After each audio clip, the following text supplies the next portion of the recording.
पित्रे ब्रह्मोपदेष्ट्रे मे गुरवे दैवताय च प्राप्याय प्रापकायास्तु नमः श्रीनिधये नमः।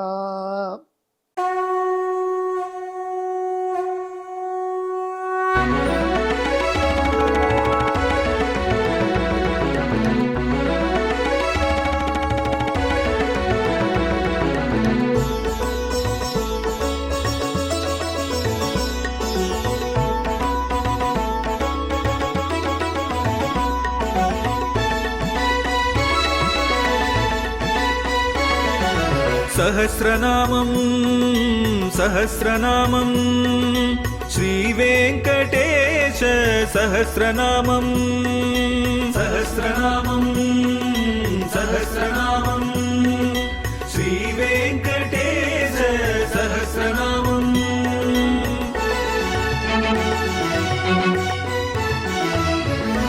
உலகில் கலிவினை தோஷம் அகற்றும் நாமம் சஹஸ்ரநாமம்.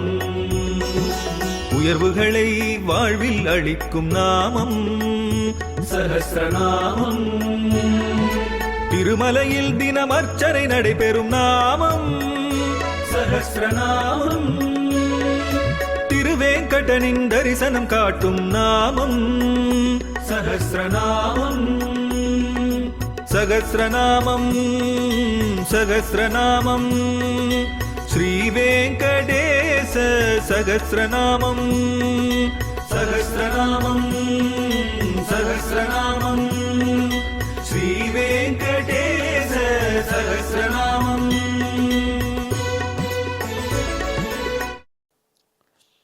அந்த காலத்தில் சோழ நாட்டில் ஒரு பெரிய போர் வீரன் இருந்தார். திருமங்கை நாடுன்னு சோழ நாட்டினோட ஒரு பகுதி.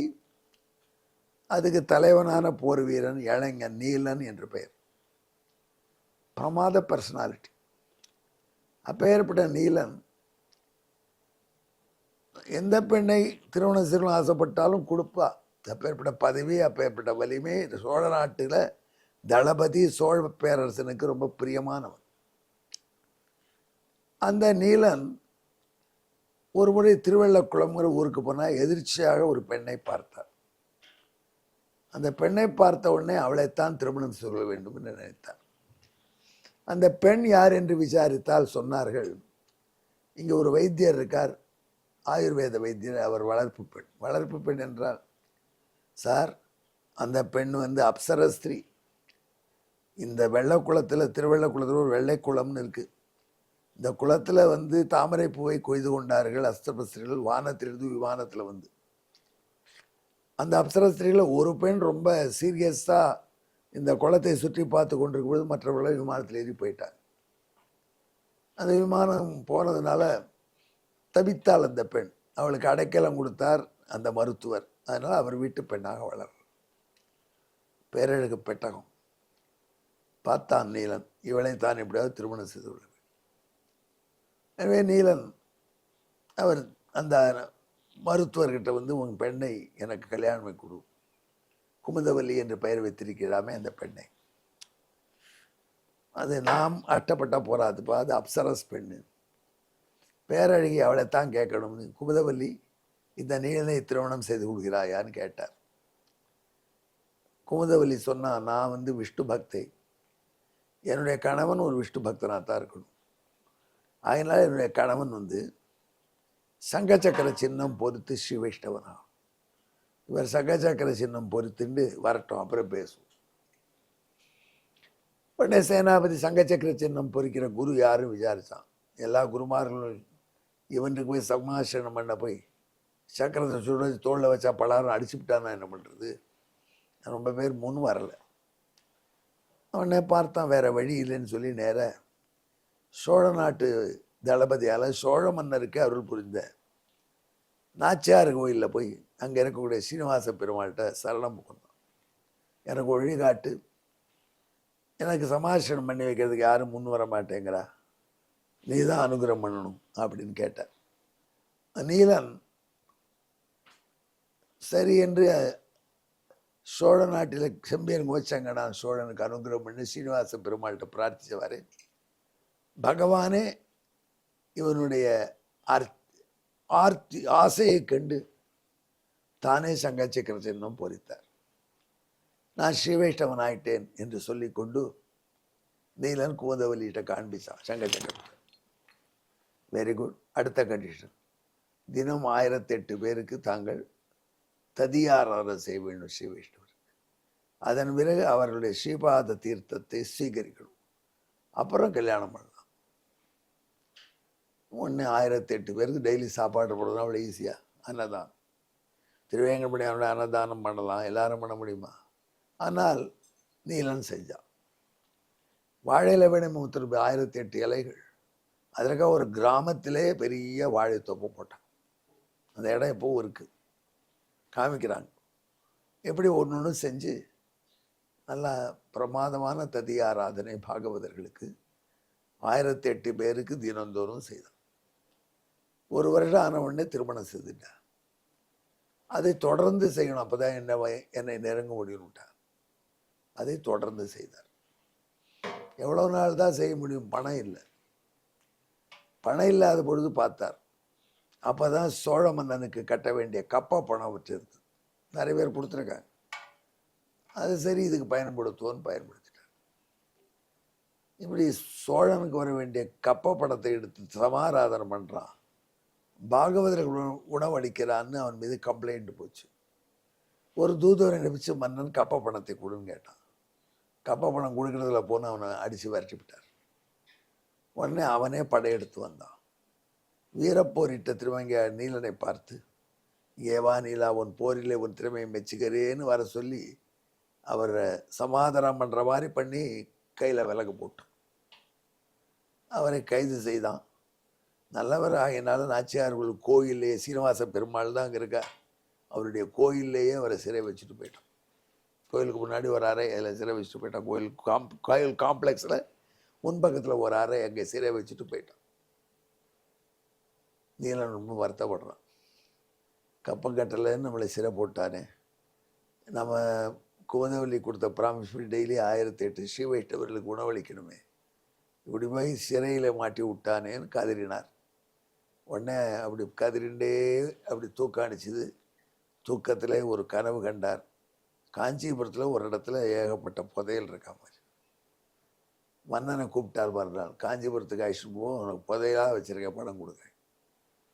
அது ஏற்பாடு பண்ணான் மன்னன். அது கப்பத்தை கட்டிவிட்டார். அவ்வளோ தங்கம் கிடச்சி கொடுத்து. ஆனால் மீண்டும் இவர் செலவு செஞ்சுருக்க, சமாராதனை பண்ணுறாரு. ரிகூப் ஆகலையே பணம். ஆகையினால இனிமேல் வேறு வழி இல்லைன்னு வழிப்பறி செய்ய தொடங்கி, கொஞ்சம் வளமானவர்களை வழிப்பறி செய்வார். அவர்கள்ட்டையும் அந்த பெண்மணிகிட்ட உள்ள திருமங்கலயத்தெல்லாம் அபகரிக்க மாட்டார். அப்படி செஞ்சின்றார். இப்படிப்பட்டவருக்கு அடைக்கலம் கொடுக்கணும், அனுகிரகம் பண்ணணும் பிராட்டி சொல்ல, சரி என்று பகவான் ஒத்துக்கொண்டு வர வண்டியில் கணவன் மனைவியாக வந்தார். அவர்களை வழிபறித்தான் நீலன். உன் நகையெல்லாம் காட்டி கொடு, பெண்ணுடைய நகையை கேட்டு, திருமங்கல் எந்த ஒரு இதெல்லாம் காட்டு, இந்த மூட்டையில் போடு, அப்படியே காட்டினார்கள். எல்லாத்தையும் போட்டதே பார்த்தா அந்த அந்தனுடைய கையில் மோதிரம் ஒன்று இருக்கு. இது என்னாச்சு, இதையும் போடலை, அது 2 பவுன் இருக்கும், போடலை.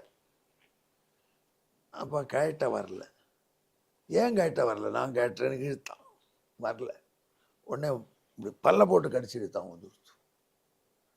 அது கழிச்சு இது வந்த உடனே அதையும் தூக்கி அந்த மூட்டையில் போட்டான். மூட்டையை கட்டினான். அதை 1 மாதத்துக்கு சமாதானம் பண்ணலாம். நல்லதாக போச்சு, போயா அப்படின்னு சொல்லி மனைவியோடு போய் சேரு அப்படின்னு அந்த மூட்டையை எடுக்க போனான் நீலன். மூட்டையை எடுக்க வரல. மூட்டை ஒட்டின்ட்டு ஃபெவிகால் போட்டு ஒட்டின மாதிரி ஒட்டிட்டு இழுத்தா வரல. நீலன் தன் வலிமை முழுக்க பயன்படுத்தி பார்த்தான், வரல. உடனே அந்த அந்தணனை கேட்டான்.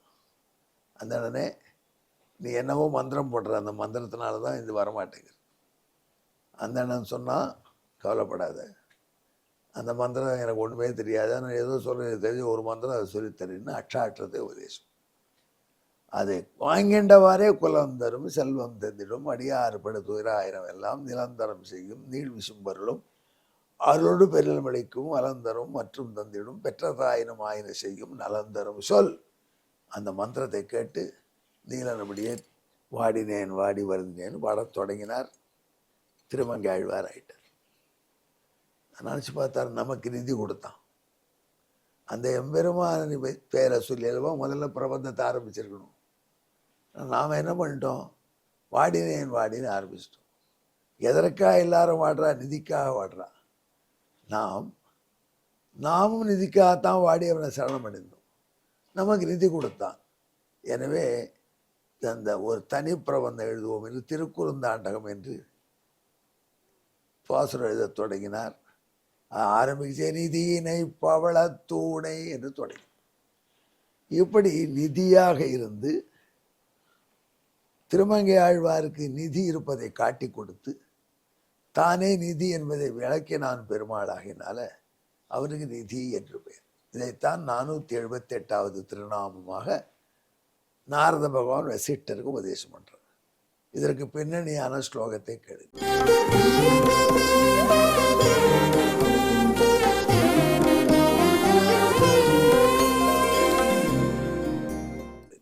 கலிகே சோல கிரகீதே கரதனகரணாதீவ கோபாச்ச ஸ்வப்னே திஷ்யோ பூத்வா நிதிமத தாத்தா நிதிஸ்வனம்னோசோ.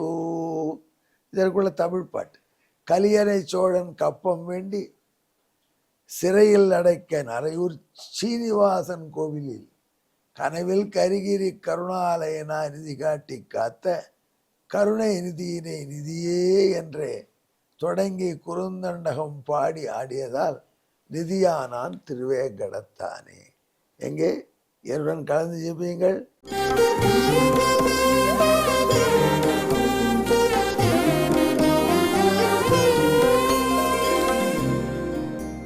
நிதயே நமஹா. நன்றி, வணக்கம்.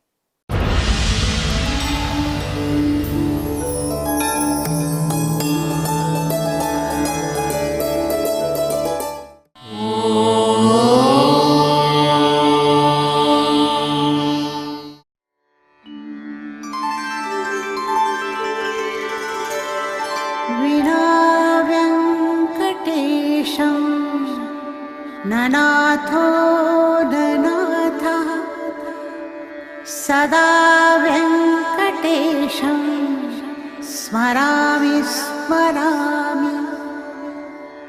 हरे वेङ्कटेश प्रसीद प्रसीद. प्रियं वेङ्कटेश प्रयच्छ प्रयच्छ.